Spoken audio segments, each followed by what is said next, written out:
Mesdames et messieurs, bonsoir. Le 24 septembre prochain, les Guinéens seront aux urnes pour élire leur député. Pour 114 places à l'Assemblée nationale, près de 2000 candidats de 31 partis politiques. La radio-télévision guinéenne, en collaboration avec le Conseil national de la communication, vous a ouvert des créneaux pour les candidats en vue de leur permettre d'exposer leur programme, ce qui les rend différents des autres pour conquérir l'électorat. Parmi ces programmes, vous avez suivi, nous avons 5 minutes pour convaincre, où les leaders viennent présenter leur programme. Nous avons aussi parole aux candidats, où ils viennent non pas seulement présenter, mais confronter leur programme. Vous avez ce plateau, ça s'appelle programme croisé. Chaque lundi soir, à partir de 22h, sur la télévision nationale, et chaque jeudi soir, à partir de 22h, à partir de 22h30 sur la radio nationale les lundis et les jeudis, vous êtes avec 8 candidats des partis politiques qui vont nous soumettre leur programme. Qu'est-ce qui les rend différents? La première émission, la semaine dernière, vous avez eu l'occasion de suivre les 6 premiers partis qui se sont présentés. Ce soir, avec Aminata Sangaré de la Radio Nationale, nous avons encore sur ce plateau. Aujourd'hui, nous avons le PUP, le GESI, le FONDEC, le PDG-RDA, le CROP, le PTS, l'UNR et l'UGD. Donc, je commencerai par ma droite avec le PUP, entendez, le Parti de l'Unité et du Progrès, qui sera représenté ce soir par M. Aboubakar Sidiki Djabi, qui est directeur de campagne du parti. Ensuite vient la génération citoyenne, GESI. GESI sera représenté par M. Diallo Mamadou Siré, qui est suppléant du candidat Fodé Mohamed Souma, candidat du parti dans la commune de Kaloum. Ensuite, vous aurez le FONDEG, qui sera représenté par Kerno Moussa Baro. Il est le président du parti. Le FONDEG, entendez, le Fonds démocratique de Guinée. Ensuite vient le PDG RDA, qui sera représenté par le secrétaire général même du parti, en la personne de M. Mohamed Touré. Je vous l'ai dit donc, secrétaire général. Le parti groupe sera représenté donc par Dr Ba Mamadou Sadiou, entendé par le parti groupe, la réconciliation de l'union et de la prospérité. Donc M. Ba Mamadou Sadiou sera là pour représenter ce parti. Le PTS, entendez, le parti du travail et de la solidarité. Madame Swadou Mara est là, elle est du bureau exécutif. Elle sera donc la représentante du parti ce soir. Ensuite vient l'UNR, l'Union nationale pour le renouveau. L'Union nationale pour le renouveau sera représentée par un des membres du bureau exécutif et qui est candidat aussi sur la liste nationale. Son nom est Ismaël Baldi. Et enfin vient le parti l'UGDD, entendez, Union guinéenne pour la démocratie et le développement. Monsieur Olomo Koni est secrétaire général par intérim de ce parti. 8 partis donc sur notre plateau pour vous convaincre, chers téléspectateurs, amis électeurs, en vue de leur apporter votre soutien et les amener à l'Assemblée nationale. Mais la première question, et nous avons notre chrono, première question à tous. Qu'est-ce qui vous a amené à venir à ces élections? Nous sommes là pour les élections législatives. Le pouvoir législatif, il est organe, en même temps, fonction. Organe parce que l'Assemblée nationale est son organe. Le rôle de l'Assemblée nationale, c'est quoi? C'est de voter, d'adopter les lois pour le pays. Et en même temps, fonction pour contrôler l'action gouvernementale. On parle de loi. On a dit voter les lois. Ça, c'est la fonction principale de notre Assemblée nationale. Ça sera la fonction principale de notre Assemblée. voter et adopter les lois. Pourquoi le PIP est venu à ces élections? Les premières élections qui avaient été prévues pour le 30 juin, le PIP avait décliné cette offre. Nous avons décliné cette offre parce que nous avons jugé que ces élections n'étaient pas inclusives. Si les élections ne sont pas inclusives, c'est dire que l'Assemblée qui allait représenter le peuple n'était pas intégrale, n'était pas complète. Donc nous avons décliné l'offre de participer à ces élections. Grâce à Dieu, après le dialogue qui a eu lieu au Palais du Peuple, avec l'intervention des facilitateurs internationaux et la bonne volonté de tout le peuple de Guinée, nous avons décidé d'organiser des élections législatives inclusives. Maintenant, tout le peuple est concerné. Tout le peuple maintenant est concerné. Le PIP a décidé de participer à ces élections pour pouvoir participer à l'adoption des lois au nom de toute la nation guinéenne. C'est suffisamment détaillé pour la participation du PIP. Nous venons maintenant à M. Siré. La Guinée a été même le premier pays à avoir même l'électricité à l'époque. Donc il faudrait faire revivre l'ancienne Guinée, et c'est à travers la nouvelle génération dont je parle, la génération citoyenne, que nous pourrions faire revenir la Guinée sur l'arène internationale. L'Assemblée nationale, parce que c'est seulement dans l'enceinte de l'Assemblée nationale qu'on pourra proposer des lois qui iront dans l'intérêt de la nation, et dans la GCI détient des compétences. En prime abord, le numéro 1 de la génération citoyenne, Fodé Mohamed Souma, pour ceux qui ne le connaissent pas, c'est un analyste financier. Il a travaillé à la Bourse de Paris. Les économistes connaissent réellement c'est quoi la bourse. Il a fait quelque chose de 25 ans d'expérience. Et tout développement ira dans l'économie. Et lui, une fois à l'Assemblée, il pourra nous faire de bonnes propositions permettant d'équilibrer la situation économique de la Guinée. Nous nous tournons vers le Parti du Travail et de la Solidarité, qui est représenté ici par Mme Mara Souadou. Elle est du bureau exécutif. Nous allons l'écouter aussi sur l'ambition de son parti à venir à la future Assemblée nationale. Qu'est-ce qui a motivé votre décision pour participer au débat national à l'Assemblée nationale? Une fois à l'Assemblée, nous voulons participer à la révolution du système judiciaire qui est bâclé en Guinée. Mais je défends la cause des femmes. Malheureusement que je sois la seule femme sur ce plateau. Le quota qu'on nous a octroyé à l'Assemblée nationale, nous sommes à l'épreuve. C'est une épreuve. Dieu. Pour qu'une femme puisse parler de parité, il faut compter 2 fois pour peser une fois. C'est ce que nous voulons combattre. Moi, personnellement, une fois à l'Assemblée, c'est ce que je voudrais combattre.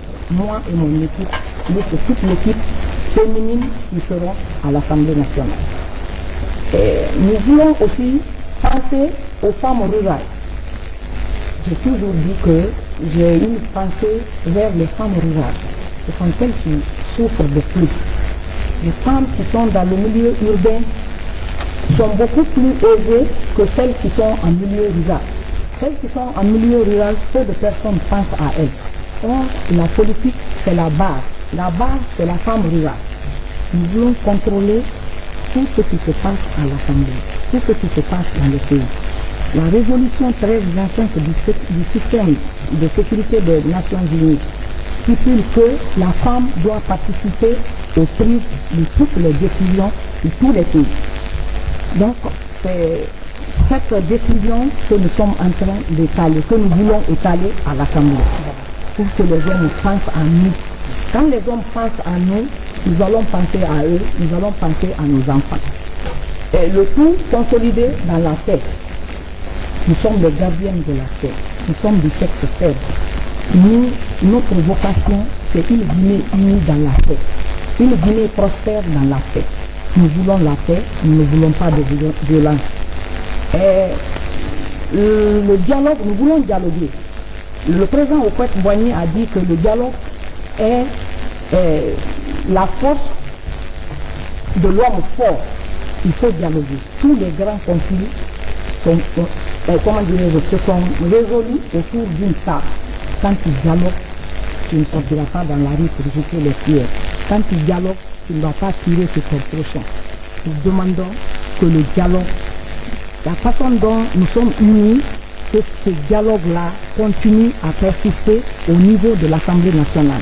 Entre nous les femmes, entre les hommes et les femmes, entre les opposants et la mouvance. Il faut toujours dialoguer. Il faut donner la priorité au dialogue. Et reformer le système éducatif. La démission parentale a envahi le système éducatif. Les formateurs ne sont pas formés. Il faut former les formateurs. La nature de l'éducation qu'on livre à nos enfants, il y a beaucoup de défaillances. Les enfants ne veulent pas apprendre, beaucoup de maîtres sont incompétents. Donc il faut mettre un accent sur ça et faire participer les parents dans l'éducation de leurs enfants. Il faut que nous y mettons, nous surtout les femmes qui sont mamans, qu'on donne toute une priorité à l'éducation de nos enfants. Voilà, merci Madame Mara Souadou. Et je crois que vous avez plusieurs points à apporter au débat à l'Assemblée nationale. Vous soutenez la femme et le baromètre et vous mettez surtout l'accent sur les femmes rurales qui sont les sans voix. Et il faut porter leur voix donc à l'Assemblée. Nous allons revenir donc tout à l'heure sur vos propositions que vous aurez à soumettre à l'Assemblée nationale. En attendant, nous tombons, Foditas, sur l'UNR. L'Union nationale pour le renouveau, membre, M. Ismaël Badé est membre du bureau exécutif et il est candidat sur la liste nationale. Voilà, il va nous dire aussi pourquoi il vient à l'Assemblée et qu'est-ce qu'il viendra vraiment défendre pour l'amélioration de la vie des populations guinéennes. Nous estimons donc que lorsque nous allons aller à l'Assemblée nationale, à travers notre vision, à travers le débat, à travers nos idées, nous pouvons contribuer à former l'opinion publique guinéenne. Troisièmement, c'est un candidat également parce que nous voulons contribuer au processus de développement, au processus de renforcement de la démocratie en République du Guinée. Ceci dit, il n'est pas très aisé en peu de temps d'étaler ou de dérouler notre programme ici. Mais les grandes lignes. Mais les grandes lignes seront les suivantes une fois à l'Assemblée. En d'autres lignes de notre idéologie, c'est-à-dire de notre doctrine, parti social-démocrate, parti centriste, nous allons faire en sorte que l'État intervienne de manière raisonnée et raisonnable dans l'économie pour, disons, réduire ou minimiser les déséquilibres sociaux créés par le libéralisme économique. Ceci en quoi faisant, en proposant des lois sociales, des lois de programme et des lois allant dans le sens de la réduction de la pauvreté. Je m'en vais citer comme exemple de loi, nous allons envisager de faire des lois, de proposer des lois de programme dans le domaine de la justice, dans le domaine de l'éducation et dans le domaine de la santé, de vie dans ces trois domaines. Parce que nous considérons qu'un pays qui se veut respecté et respectueux doit absolument rendre ses lettres de noblesse à trois catégories de fonctions. La fonction de médecin, autrefois, je me souviens, dans ce pays, là, j'étais petit, mais le médecin était très respecté. Le médecin du village était le plus respecté, sinon, en tout cas, il comptait. Deuxièmement, pourquoi la justice? Parce que s'il n'y a pas de justice, c'est le chaos qui s'installe, c'est le désordre qui s'installe. Et troisièmement, nous estimons qu'un peuple qui n'est pas formé est un peuple qui ne peut pas être compétitif dans ce monde globalisé, dans ce monde aujourd'hui qui ressemble à un village planétaire. Voilà, Aminata Sangaré, je crois que nous allons passer à notre gauche et nous avons le PDG RDA le secrétaire général Mohamed Touré. Nous savons, on nous reproche parfois de parler de notre passé. Mais c'est notre référence. Je ne veux pas traîner là-dessus.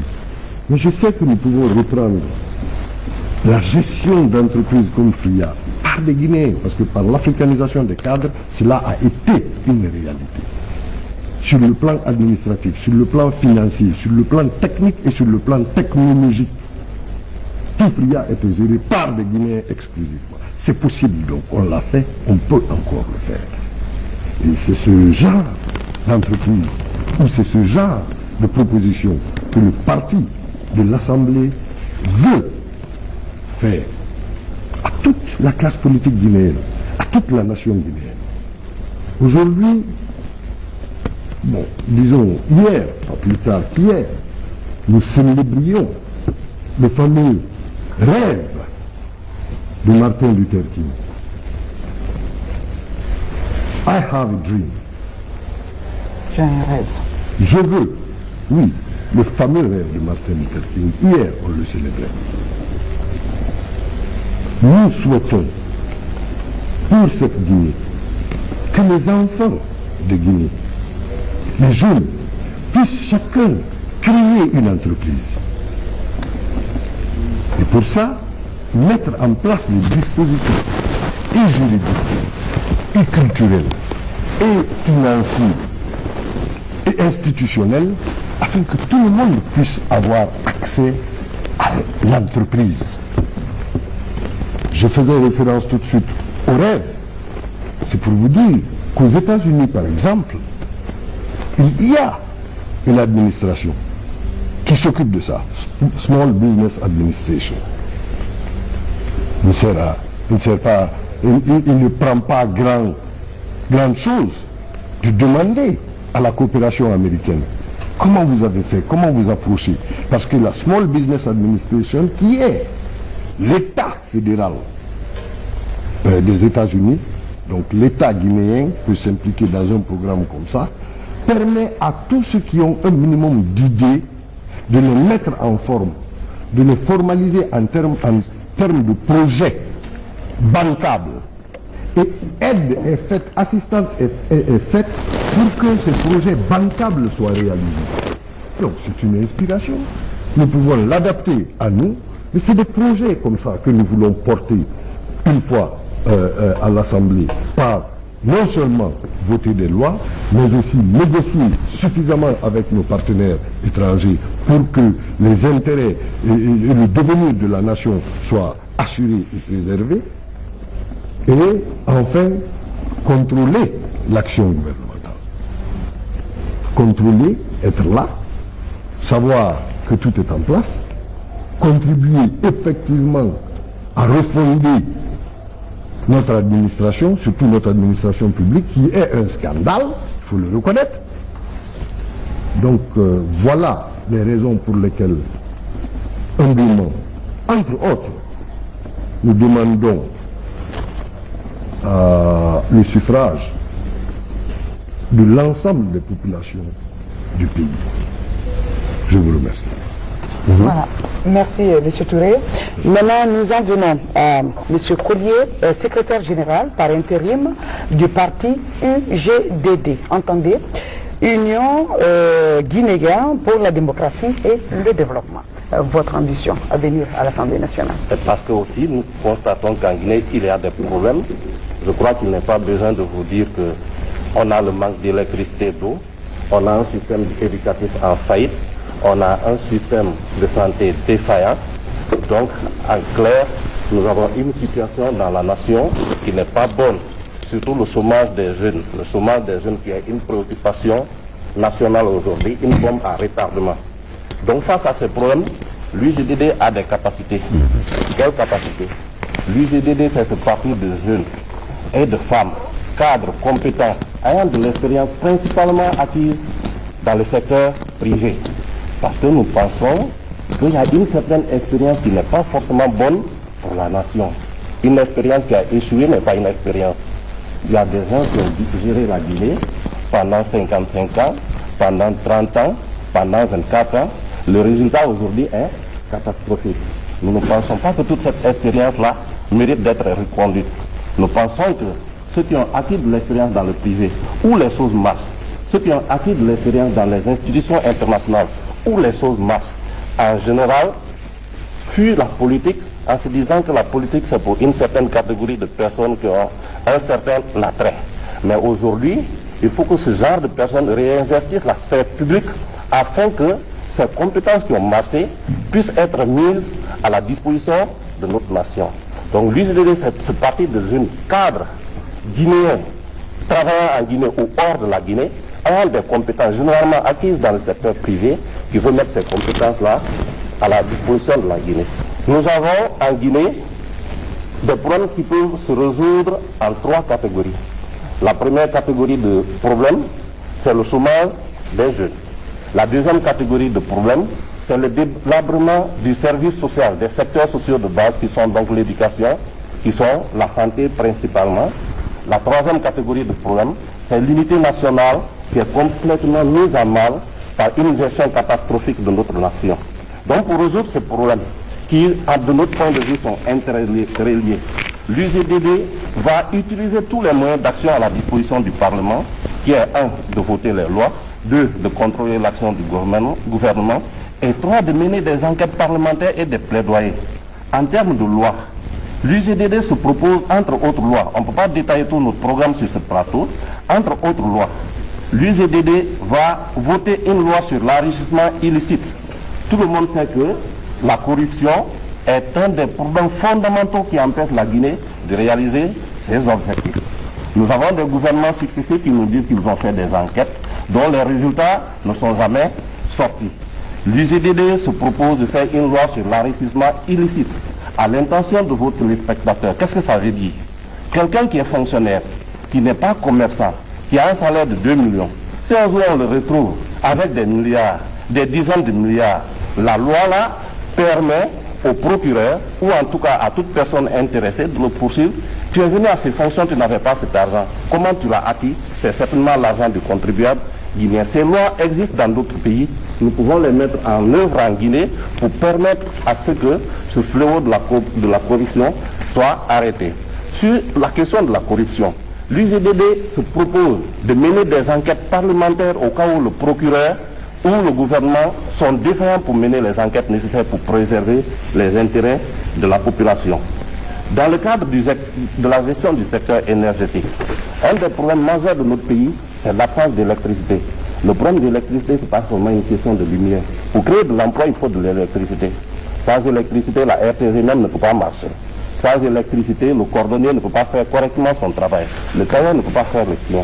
Donc l'UGDD pense que le secteur électrique est un secteur stratégique de notre économie. Donc il y a une loi cadre que nous allons mettre en place pour gérer ce secteur. Aujourd'hui, le gouvernement opte pour la gestion publique du secteur énergétique. C'est une option qui a échoué partout où elle a été appliquée.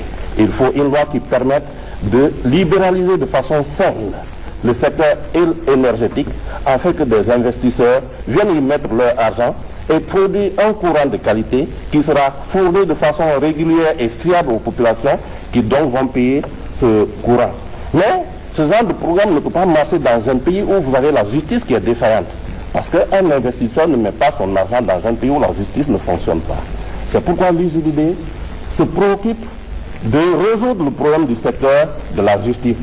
Nous avons un conseil supérieur de la magistrature dans notre pays actuellement qui ne marche pas. Nous avons proposé des lois pour renforcer ce conseil supérieur de la magistrature pour que les magistrats puissent se sentir indépendants en âme et conscience, mais indépendants du point de vue des moyens qui leur permettent de vivre. Donc une fois que dans un pays, nous avons résolu des problèmes d'infrastructure, nous avons résolu le problème de corruption, nous avons résolu le problème de la magistrature, nous devons croire que la création d'emplois sera vraiment quelque chose qui va se faire avec beaucoup plus de facilité. Ça fait partie des programmes que vous proposez à l'Assemblée nationale. Absolument. Si jamais vous êtes député à l'Assemblée nationale. Absolument. Et votre combat va dans ce sens d'ailleurs. Absolument. Ami, on va je crois qu'on va donner la parole à monsieur Mamadou Salou, le docteur Ba Mamadou Salou, qui est de la Génération pour la réconciliation, l'union et la prospérité. Il est là donc pour exposer devant... Pourquoi ils ont choisi d'aller à ces élections? Nous pensons que la vie d'une nation, d'un pays, présente une grande diversité d'opinions, d'intérêts, de sensibilités culturelles et politiques. Les relations entre les composantes de la nation doivent constamment s'adapter aux défis toujours nouveaux qui surgissent sans cesse. De même, les éléments constitutifs de la vie d'une nation, tels que la santé, les infrastructures, l'éducation, l'environnement, la mondialisation, les nouvelles technologies, la compétence, sont aussi en évolution. Cette évolution entraîne des changements de comportement porteurs d'opportunités ou de défis entre les différents segments de la société. C'est pourquoi la gestion efficace et bénéfique de ces opportunités ou de ces défis doit reposer sur une refondation politique et socio-économique basée sur un dialogue réel et efficace entre les acteurs et intervenants dans les changements attendus. Le dialogue politique et social constitue un gage certain du pardon et de la réconciliation. Cette dernière étant la condition sine qua non d'une gouvernance démocratique fondée sur la participation de toutes les franges de la vie nationale.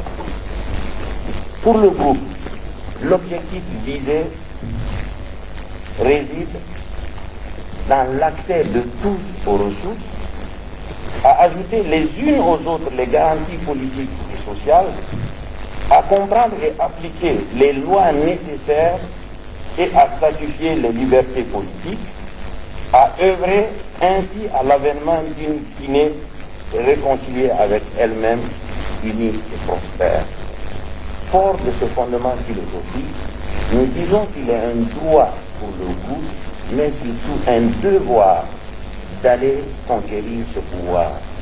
Nous ne reviendrons pas sur ce qui a été fait depuis, mais nous ne sommes pas de ceux-là qui disent que tout est mauvais. Ce n'est certes pas rose, mais il y a des acquis. Et sur ces acquis, il faut capitaliser. Nous avons raté le coche à des moments, il ne faut plus que cela se répète. La réconciliation donc et la décentralisation, la déconcentration et la réconciliation, ce sont donc les deux aspects du groupe. À présent, nous sommes avec le Frondeg. Le Frondeg, oui. Concernant la nation, notre programme s'articule sur 7 points. Nous allons à l'Assemblée nationale pour voter les lois et contrôler l'application de ces lois dans l'intérêt supérieur de ce pays. Parce que depuis belle durée, nos assemblées nationales sont des marionnettes de pouvoir et de... Donc il faudrait cette fois-ci que les processus se comptent au niveau de la nouvelle Assemblée nationale du pays.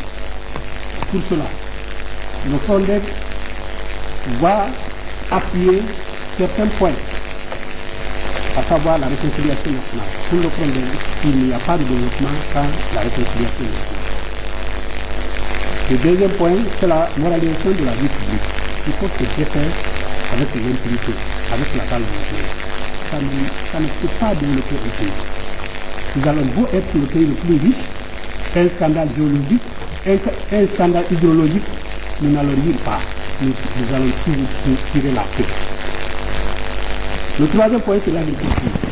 Nous allons voter des lois dans ce domaine qui auront une influence directe sur les propriétés du monde. Parce que sans l'agriculture et l'exploitation du sous-développement, on dit que la Guinée est riche, c'est un scandale géologique, mais les mines ne peuvent pas développer un pays. Le quatrième point, c'est l'éducation. Le facteur, l'homme, c'est le facteur principal du développement.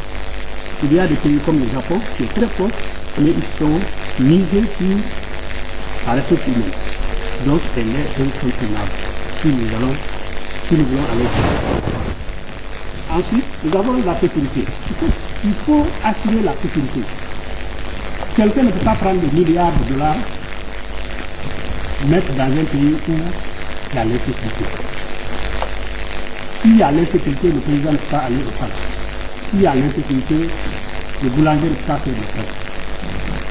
Donc, il faut qu'il y ait la sécurité pour tout le monde, pour les riches comme pour les pauvres.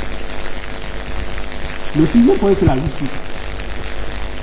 Nous allons voter des lois parce qu'en Guinée, ici, la justice, moi je dis, la justice guinéenne, vraiment, on reste en besoin. Il faudrait que la justice soit appliquée. Un pays où il n'y a pas la justice, c'est un pays qui est souvent menacé. Sans la justice, il n'y a pas de paix. C'est la justice qui contribue. Et enfin, au niveau national, nous accordons une importance capitale à l'ennemi. Il n'y a pas le courant, il n'y a pas de justice. Donc, sur ce plan, nous avons une politique qui faut qu'on applique la politique de micro-barrage. Parce que construire un grand barrage, c'est risquant. Le jour où le barrage va tomber en panne, tout le pays sera dans l'obscurité. Donc il faut construire des petits barrages. Pour ça, on a près de 1500 rivières. Ça peut nous servir. Il faut défendre l'intérêt de la préfecture de Koundara. La préfecture de Koundara est une préfecture qui est entre 3 pays, voire même 4, voire 4 pays. Alors, il faut faire la promotion auprès des partenaires organisations. La préfecture de Koundara est une préfecture qui a toutes les cultures. C'est une préfecture multiculturelle. Il y a des Bakari, des Koryagi, des Badranké, des Sarakoulé, des Maraka, des Flapuna, des Peul. Donc il faudrait que ces cultures soient préservées. Aujourd'hui, ces cultures sont en train de disparaître. Donc voilà en gros le programme du Front. Nous demandons à nos militants de se mobiliser, de terminer à Sareboudi, de désaller à Missira, de voter massivement Frondeg. Parce que voter Frondeg, c'est voter utile. Voter Frondeg, c'est voter pour l'unité de Koundara. Qu'est-ce qui vous différencie et par quel argument choc vous voulez convaincre notre électorat à vous rejoindre et à vous amener parmi les 114 députés à l'Assemblée nationale, au-delà de ce regard commun que chaque Guinéen a au fond de lui-même, l'électricité, les routes, l'agriculture, la justice, ça ne va pas, la santé. Qu'est-ce que vous proposez de nouveau, chacun? Un argument choc. Stop chrono. Nous commençons donc par le PIT. Nous savons tous aujourd'hui qu'il existe presque 200 partis politiques en Guinée. Tous les 200 partis politiques ont été créés sur des bases ethniques, sur des bases régionalistes. Nous regardons tous dans la même direction, tout le monde parle d'énergie, tout le monde parle de santé, tout le monde parle de sécurité, mais nous nous entredisons entre nous. Nous avons la force, mais notre force est dispersée. Le problème guinéen, c'est l'unité nationale. Si on dit Assemblée nationale, à part l'armée nationale aujourd'hui, l'Assemblée nationale est la seule institution où il n'y aura pas d'ethnocentralisme, où il n'y aura pas de régionalisme.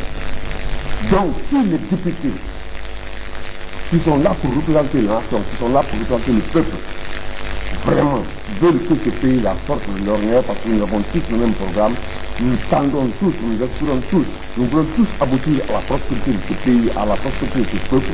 Il faudrait que nous nous donnions la main. Nous avons les plus beaux textes de tout le monde. Nous avons les plus beaux, nous avons le bilan intelligent, nous avons de la bonne terre, nous avons du cerveau, nous avons tout, mais nous ne sommes pas unis. Donc, nous partons seulement pour l'unité nationale. Le parti de l'unité et du progrès, le PIT. C'est la même chose que pense l'unité nationale. Oui, la génération citoyenne pense la même chose. Nous, notre stratégie, il faudra que nous la récupérons. Dans les catégories socio-professionnelles. C'est la stratégie du parti dans la conquête du pouvoir ou la stratégie du parti Représenter à l'Assemblée nationale. Parce qu'à l'Assemblée, vous venez apporter pour voter des lois. Une fois à l'Assemblée, parce que nous défendrons que notre circonscription à Kano. Parce qu'il faudrait qu'il y ait une sécurité, une protection légale. Il faudrait que réellement, même le mouvement, chaque matin, tout le monde descend la ville et le soir, les gens remontent. Donc ça, c'est le brouillé parce que l'homme a besoin de la paix. Oui, donc Ami Sangaré, le PUP c'est l'unité de la nation d'abord, la G6 c'est la promotion de l'emploi des jeunes, ensuite. Oui, et la démocratie participative. Ensuite vient le FONDEC peut-être qui va... Le FONDEC. Merci mesdames et messieurs. Le FONDEC fait une différence. C'est l'un des rares partis politiques qui se met au-dessus de toute considération communautaire ou ethnique. Parce que moi, qui vous parle, je ne sais pas, je peux même pas, je peux pas dire en fait quelle ethnie j'appartiens, tellement que je suis métissé. Le FONDEC ne demande pas qui tu es, d'où viens-tu, mais qu'est-ce que tu fais? C'est la philosophie du parti. Et le FONDEC aussi fait la différence au niveau de la malgouvernance. Pour nous, c'est le peuple qui doit être riche et non le chef. Nous avons remarqué, depuis 1984, les chefs s'enrichissent au détriment du pauvre, au détriment du contribuable guinéen. Donc, il faut inverser la tendance. Il faudrait que les chefs soient moins gourmands.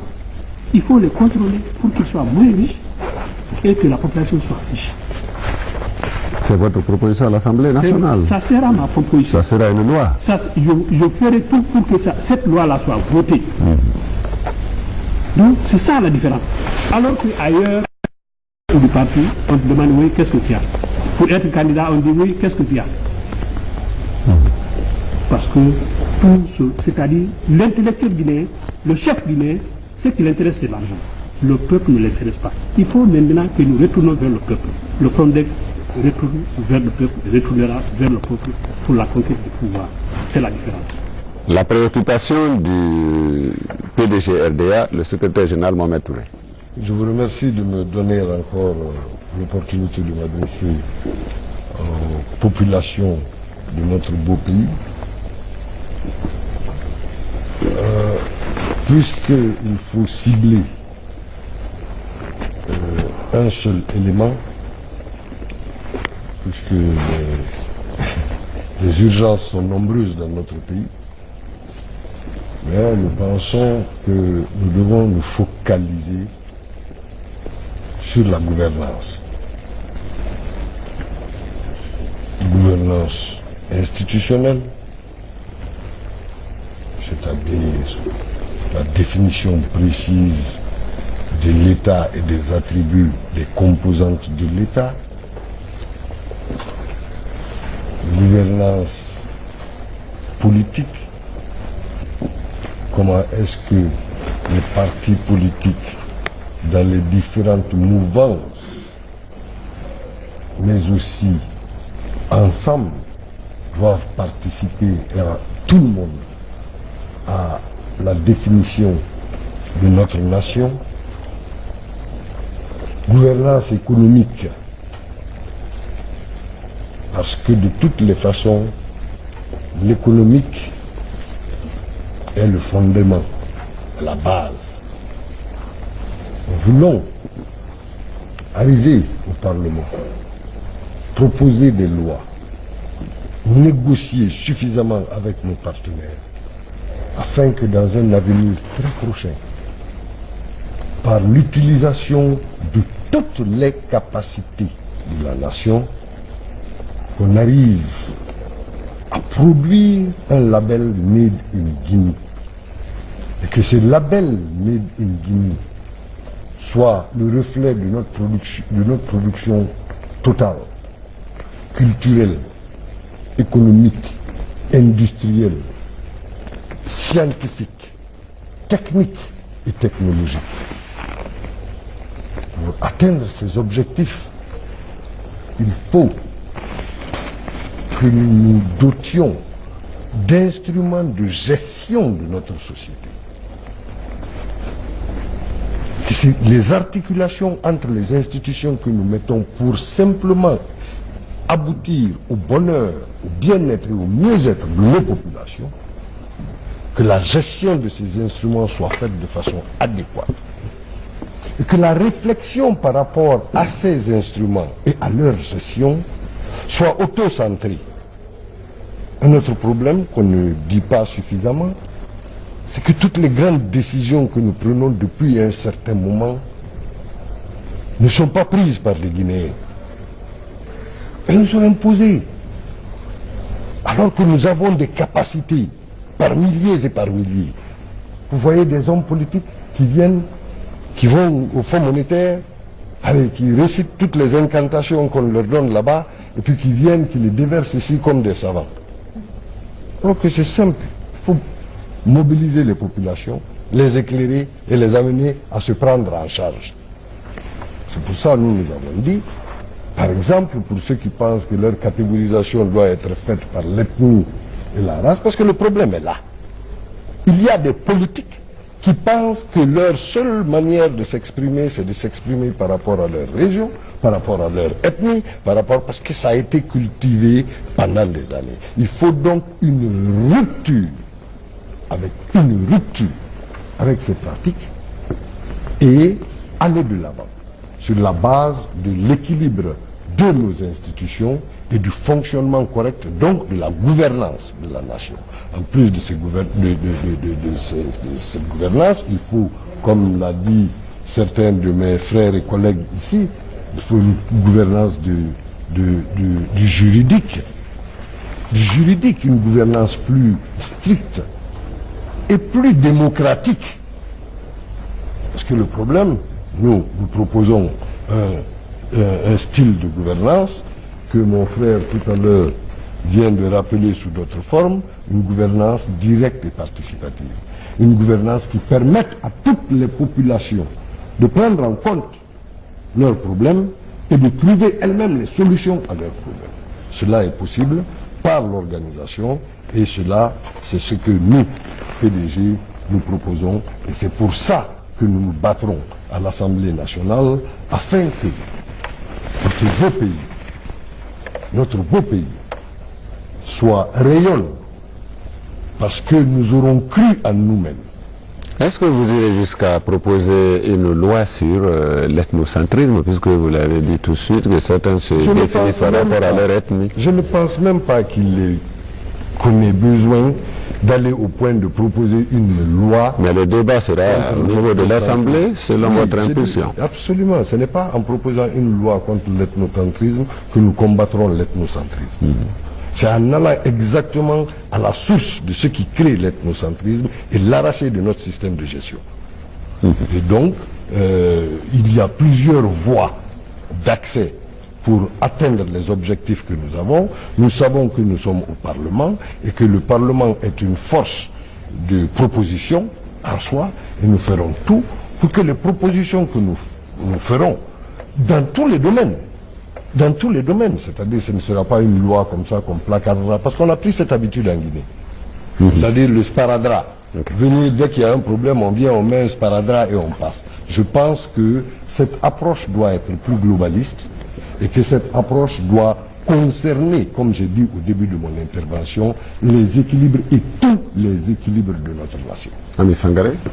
Oui, à présent, bon, je vois que tous les partis Fouditas parlent de la même chose en ce qui concerne le développement socio-économique du pays, ce qui revient à dire que tout le monde donne une priorité à la santé, à l'environnement, à tous les secteurs de développement, je veux dire.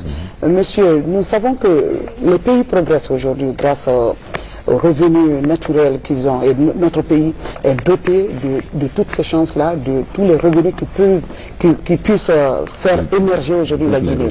Aujourd'hui, vous êtes candidat à la députation à l'Assemblée nationale.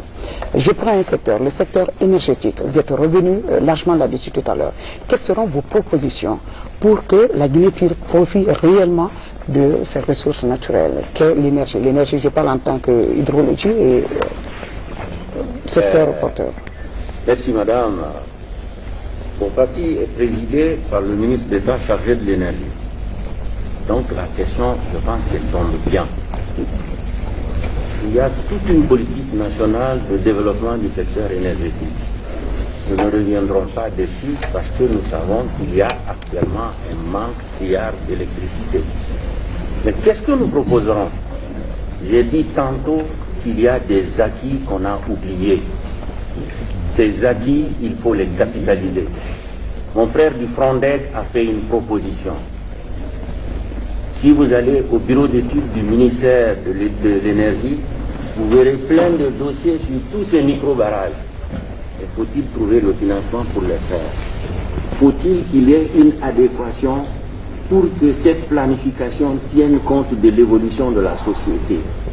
Il n'est pas dit que rien n'est fait en termes d'électricité, mais est-ce que ce qui est fait correspond à l'évolution de la population, d'abord en termes de démographie, en termes de besoins? Quelle est la corrélation, la synergie de travail entre le ministère des Travaux publics qui fait des routes, entre le ministère de l'Urbanisme qui construit des maisons, entre le ministère de la Télécommunication qui utilise pas mal d'énergie et dont on n'évolue pas les besoins? Nous fonctionnons encore sur une offre qui date de plus de 10 ans. Dire que ça va être résolu tout de suite, même par une loi, je n'en suis pas sûr. Par contre, si nous communiquons, nous nous informons, nous nous concertons, nous allons jusqu'à négocier, nous évaluons ce que nous avons pris comme mesure ensemble et évaluer ce qui est à créer ensemble, sans dire gauche, droite, centre, nord, sud, on va aboutir à quelque chose pour ce pays. C'est ce que moi j'appelle les questions de souveraineté. Ce n'est pas seulement la présidence de la République, ce n'est pas le ministère de la Défense, ce n'est pas quoi d'autre, hein? La Cour suprême, non. Tout problème social est un problème de souveraineté. Les services sociaux de base qui reposent sur la santé, l'éducation, l'agriculture, c'est une question de souveraineté. Qu'au-delà de la politique politicienne, qu'ensemble on mette tout ce que nous avons à l'idée dans la nouvelle Assemblée pour que ce qui était hier ne le soit pas. Comment?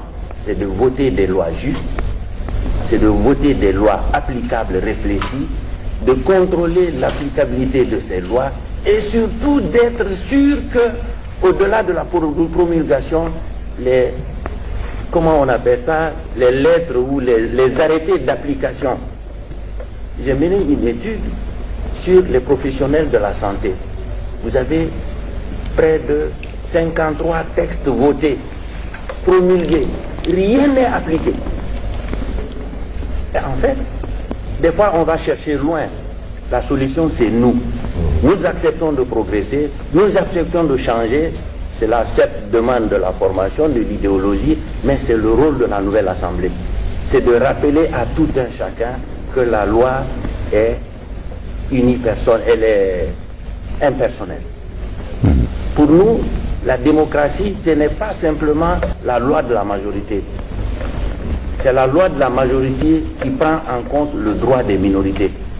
Il l'a dit, culturellement, socialement, physiquement, mentalement, toutes ces considérations sont à prendre par la nouvelle Assemblée sans rancœur, sans haine, pour qu'on se dise enfin, au nom de cette réconciliation, qui en fait pour nous est le moteur de tout. Pour nous, la réconciliation est un ferment de l'union de toutes les composantes de la Guinée et doit avoir pour priorité fondamentale construire et innover la démocratie, la bonne gouvernance et veiller à l'application des libertés, de l'égalité et de l'isonomie. Entendez que tout le monde soit soumis aux mêmes lois. C'est ça notre conception. Merci, monsieur Salou. Madame Mara est venue sur la question tout à l'heure, en défendant le droit des femmes. Et elle a axé son intervention surtout sur les femmes rurales, qui, elles, n'ont pas assez la voix au chapitre. Pourtant, elles sont même du gros lot de travail que les femmes abattent par jour. Madame, quelle sera votre stratégie à l'Assemblée nationale pour que vraiment les politiques guinéennes jettent un regard différent sur la situation de ces femmes rurales. Je vous remercie. Ma stratégie à l'Assemblée, si j'ai la chance d'être élue, comme je connais, moi-même j'ai recensé les problèmes, c'est de demander aux décideurs de faire une pensée vers les femmes rurales, de les aider à promouvoir leur activité génératrice de revenus, à mettre des fonds à leur disposition pour leur autonomie financière. Les microcrédits pour tous leurs besoins. Et en plus de ça, j'ai raté une approche, c'est le manque de solidarité entre les Guinéens. En général, le manque de solidarité entre la gente féminine. La gente féminine, on ne s'aime pas entre nous. Celles qui sont en haut, qui se sont hissées en haut, ne veulent pas tendre la perche à celles qui sont en bas. Celles qui sont en bas ne veulent pas sentir celles qui sont en haut. Est-ce qu'on va progresser? On ne progressera pas. Celle qui est en haut restera là-bas, celles qui sont en bas se suspendent à son pied, ou on la terrasse, ou elle reste seule. Et pour l'autre, la femme rurale souffre. Et puis, elles sont les plus organisées. Quand vous allez à l'intérieur, par exemple à Kindia, même à Bibreka, même à Koya, ce sont elles qui ont leur compte dans les caisses de Yetamali. Ce sont elles qui gèrent leur atelier de couture. Ce sont elles qui gèrent leur jardin maraîcher. Ce que vous leur dites de faire, elles le font à ta satisfaction. Nous, les femmes intellectuelles, on s'est dit, nous connaissons tout, or nous ne connaissons rien. C'est ce qui fait que la femme guinéenne, devant la scène internationale, on était les premiers. Aujourd'hui, nous occupons la paix. Par manque de formation, par manque de solidarité. Si moi j'ai la chance d'être à l'Assemblée, ça sera le travail que je vais soumettre au PTS, et soumettre aux décideurs, de mettre à l'avant-scène les femmes rurales. Ce sont elles qui souffrent, ce sont elles qui sont à la base de la démocratie. Vous avez surtout axé votre intervention sur la justice, mais surtout la santé.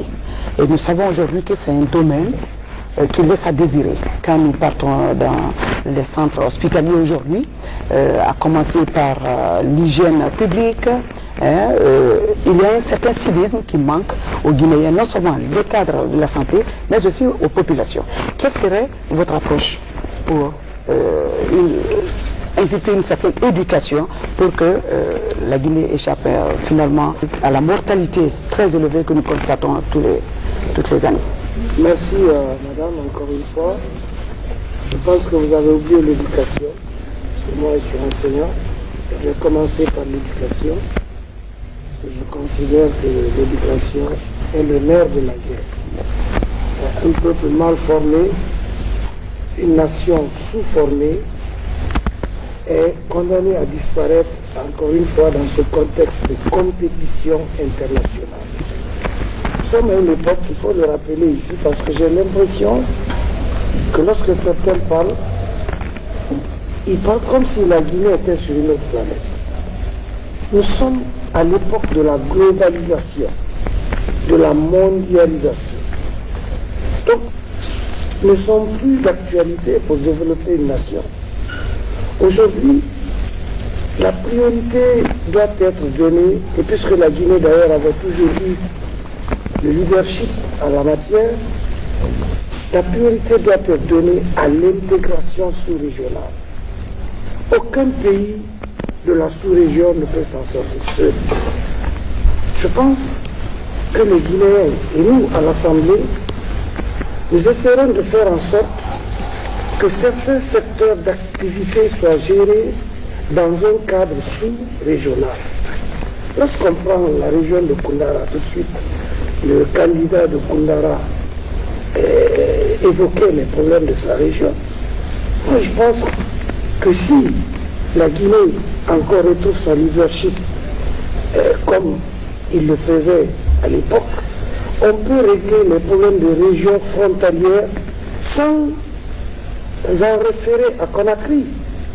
Cette façon de gérer ce pays en prenant Conakry comme, disons, l'Eldorado et le reste du pays, le désert, on doit y mettre fin. La Guinée doit s'orienter vers le leadership en matière d'intégration régionale. Pourquoi? Parce que d'abord, nous sommes le château d'eau de l'Afrique. Et puisque nous sommes le château d'eau de l'Afrique de l'Ouest, toutes les fleuves partent de chez nous. Dès l'instant, nous devons, d'ailleurs, le truc sur le Niger a été signé à Conakry, mais allez voir Farana aujourd'hui, la cité du Niger. Et si vous prenez du côté de la pluviométrie, nous sommes champions. Jusqu'à présent, il pleut depuis combien de mois? Si vous prenez sur le plan des pays limitrophes, nous avons combien de pays limitrophes? C'est pourquoi nous sommes un pays divers. Parce que vous avez la Guinée forestière, la Haute-Guinée, la Moyenne-Guinée, la Basse-Côte. Tous ces pays-là ont des contacts avec d'autres peuples.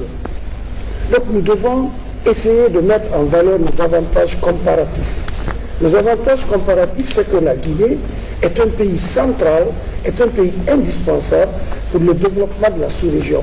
Ce n'est pas en pensant de manière introvertie que nous allons nous développer. Notre petit territoire exigu là ne va pas apporter de richesse. Et qu'est-ce que l'UNR va proposer? Sur les propositions concrètes en matière de santé, je pense qu'il est important de renforcer les acquis. Quelqu'un l'a dit ici que la Guinée était à l'époque un pays sur le plan, par exemple, des centres de santé primaire, sur le plan du renforcement de la santé à la base. La Guinée, le Rwanda a pris l'exemple sur la Guinée. Et le Burundi a pris l'exemple sur la Guinée du temps du feu général Lassana Conté. Beaucoup d'argent a été investi dans la construction des centres de santé, dans la construction des hôpitaux de campagne. Mais il n'y a pas de médecins là-bas. Tout simplement, parce qu'il n'y a pas de politique pour encourager les nouvelles générations, les jeunes médecins qui sont formés sont tous à Ignace Dine ou à Donka ou dans les cliniques clandestines de Conakry. Je pense qu'il est important de voter des lois qui encouragent les jeunes qui sortent de l'université de devenir des médecins de campagne. Et cela rejoint ma première proposition quand j'ai dit qu'il faut rendre sa lettre de noblesse à ces métiers-là, les métiers de médecin, le métier de juge et le métier d'enseignant. Donc, quand on est enseignant, on n'est même pas regardé. Vous venez demander la main d'une camarade.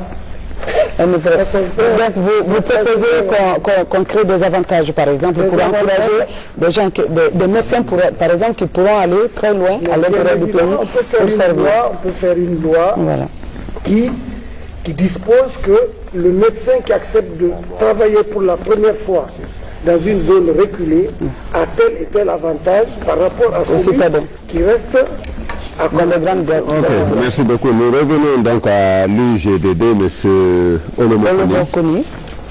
Vous êtes beaucoup appuyé sur la promotion de l'emploi jeune. Absolument. Quelles sont vos stratégies pour améliorer justement l'emploi jeune en Guinée? Oui, je vais y revenir tout à l'heure. Je voudrais cependant faire deux commentaires sur des choses que j'ai entendues ici et là. J'ai entendu souvent qu'on allait assister les jeunes et que la Guinée allait faire appel à l'aide extérieure. L'assistance, ça peut faire quelque chose. L'aide extérieure, ça peut faire quelque chose. Mais je connais de quoi je parle. Le premier ferment du développement, c'est la confiance en soi. C'est soi-même. Une jeunesse qui ne croit pas en elle-même, qui passe sa journée dans des cafés, peut difficilement se développer. Donc je conseillerais à mon ami de Kaloum de sensibiliser les jeunes de Kaloum pour que le matin ils trouvent des activités, même si ce n'est pas rémunéré, à quoi ils vont passer leur temps. C'est déjà le début du développement. Un autre aspect important relativement à l'unité nationale. À mon avis, on peut organiser beaucoup de mamaya.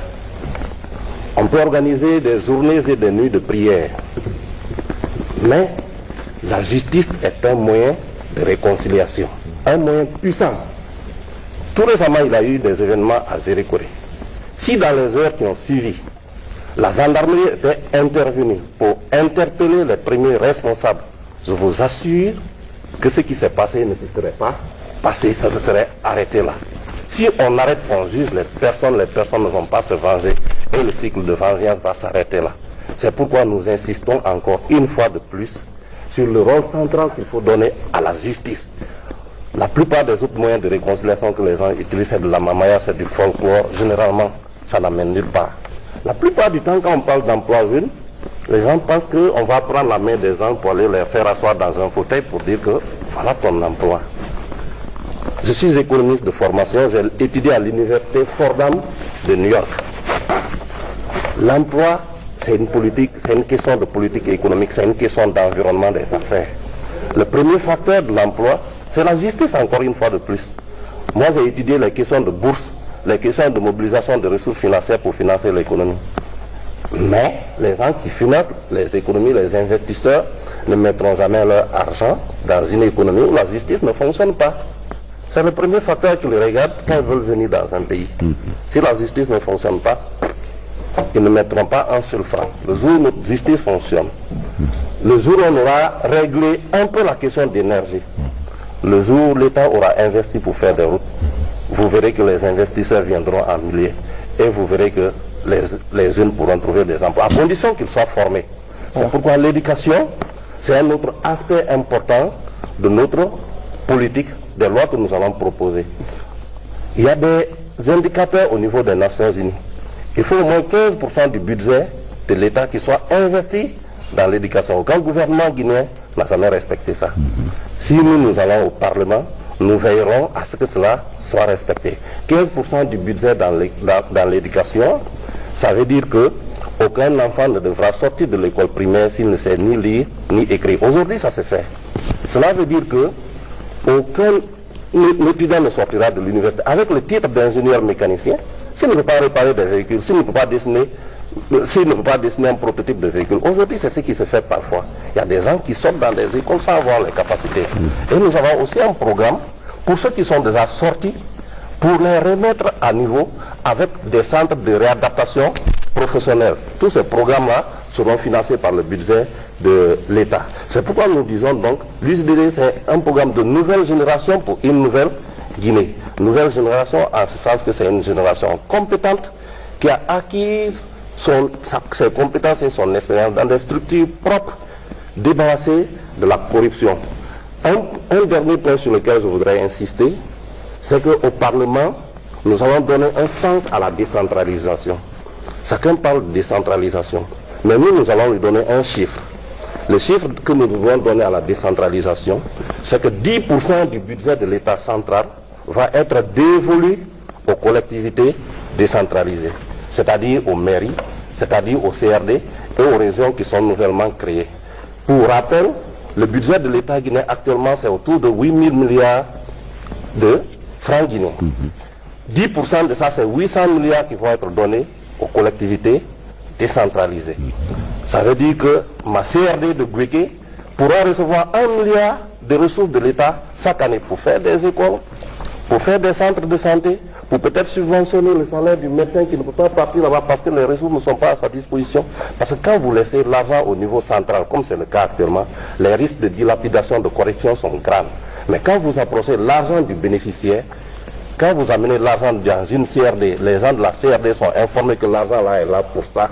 Difficilement ça peut être détourné. Voilà, merci beaucoup. Donc, Monsieur Olomo Koni est donc secrétaire général par intérim de l'UJDD. Nous avons retenu c'est la déconcentration, la décentralisation et du financement et des bénéfices au niveau central vers les communautés de base. Pour le Parti de l'Unité du Progrès, le PUP, la préoccupation c'est d'abord l'unité nationale.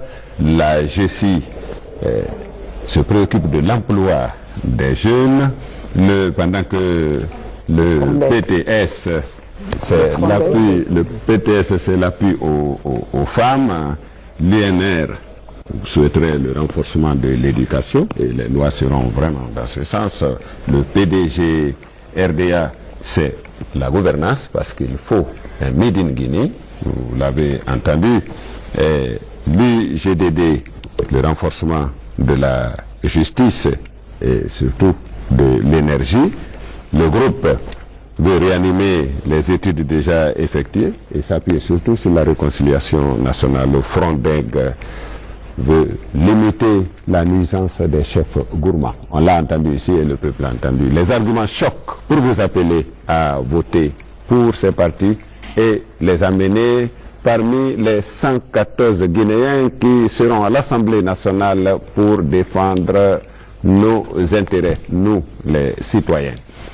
La prochaine fois, j'aurai sur ce plateau, donc ça sera le dimanche. Hein? Oui. J'aurai le dimanche, à partir de midi sur ce plateau, le RPG Arc-en-Ciel, le PGRP, le PNR, le RGOUD, le GRD, l'UPR, l'ADEBOC et le PPG. Nous disons merci donc à nos invités. Ils étaient 8 ce soir autour de la table avec l'animation de Aminata Sangaré. Mesdames et messieurs, nous pensons que vous avez déjà compris la position de chacun de ces partis. Ils reviendront une seconde fois parce que c'est cela qui est prévu dans cette émission et programme croisé. Mais d'ici là, je vous dis merci de nous avoir accordé votre attention. Bonsoir à chacun et à chacune de vous, partout où vous êtes dans le monde. À plus.